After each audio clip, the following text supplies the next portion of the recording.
Okay, so Yan Jong, much more than what it appears to be first glance. A lot of people is 108 or 116 cool moves, right? There's 5 levels of training with the Yan Jong. First level, copy Sifu. Second level, memorize the movements, meaning you're not thinking about what the next set is, but you're just doing it over repetitiously until you don't have to think consciously of what the next set, right? Third is perfecting the structure of your movement, right? The fourth is perfecting the energy, because the energy on the dummy changes depending on what you're doing. Sometimes it's a push, sometimes it's a hit, right? The energy has to be perfected even with the deflection. And then the 5th level is the application. Unfortunately, most people do 1, 2, and 5 and skip 3 and 4. Some people, they get on a dummy, they just want to go super fast. And is there anything to be said for somebody who can get on and do 116 or 108 movements on the dummy super fast and fairly clean? Sure there is, right? That takes some skill, but that's not what the dummy's for, right? It's not for going 100 miles an hour from beginning to end, right?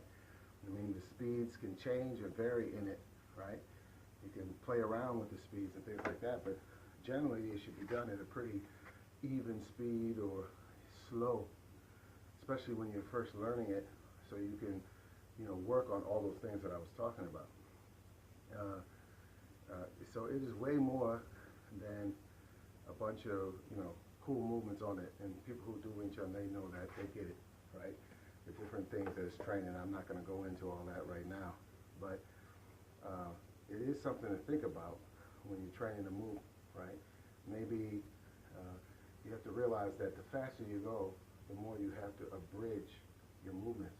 Like, for example, if I'm going to lop foot, right? That's a grab and a chop or a swing move, right?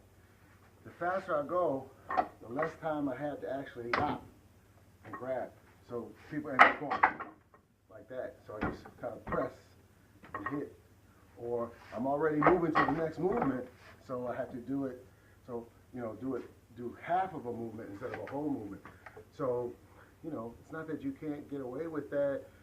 You're just doing it to display it to somebody and you want them to see more of your speed. But if you're training it and you're trying to unlock the benefits and the attributes and the goals of the ideas behind the wooden dummy, you got to slow it down and do a full movement,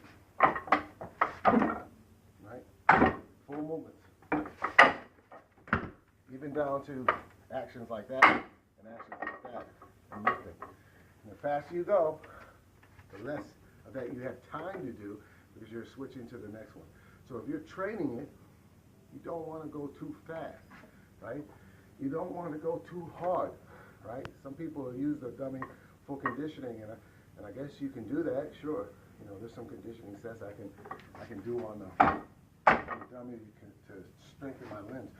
But the training of the dummy in itself, right, that's not the primary goal, right? So you think about that when you're doing it. First level, copy Sifu. Second level, memorize the movements through repetition of doing those sets over and over and over again.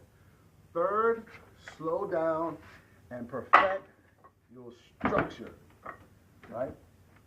If you go too fast and you are seeking to go too fast, you'll start chasing the limbs.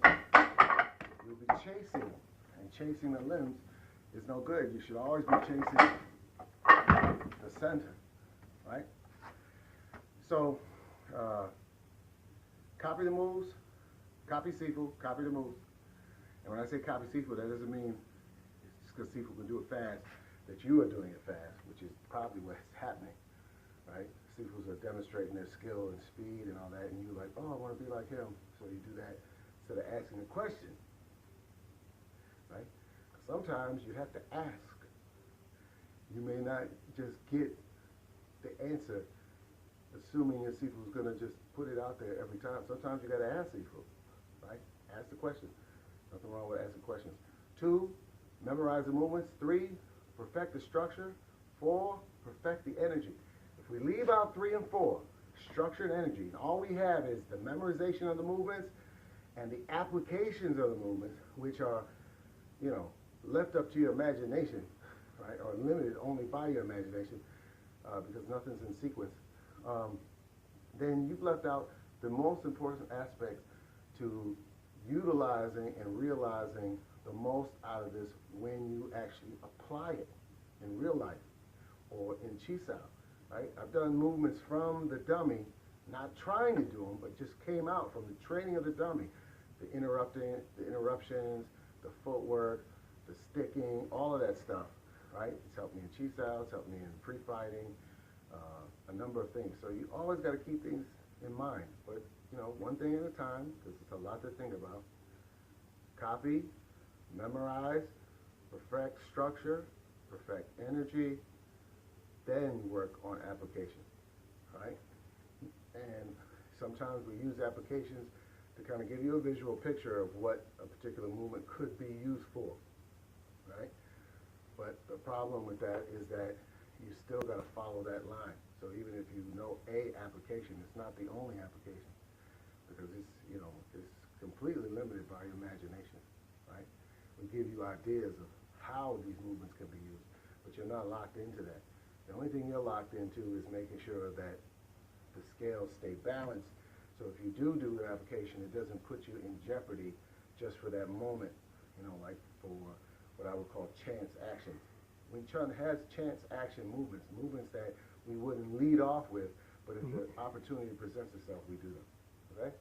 So, get back on that dummy, train hard, train often.